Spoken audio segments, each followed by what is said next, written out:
Ush, nak kata salah pun tak, nak kata betul pun tak. Assalamualaikum. Nama saya Anis. Umur saya sekarang 22 tahun. So terima kasihlah sebab bagi saya peluang untuk interview. Okey, Anis, boleh tak sharekan background kamu? Untuk background saya yang saya ada sekarang, background office. So background office. So saya ada background rumah. Lepas tu saya ada juga background pemandangan. Maksud saya background macam background pekerjaan, pendidikan ataupun macam letak kat mana, semua macam tu.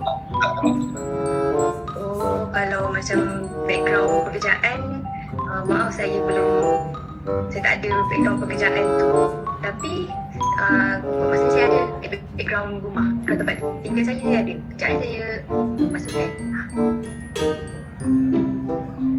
So ni background tempat tinggal saya lah, dekat Tampah. So yang cuba tengok sini, rumah saya kat sini lah. Okey, Cik Anis, terima kasih sudah kita punya interview lah. Okey, nanti kita jumpa lagi untuk next session. Okey.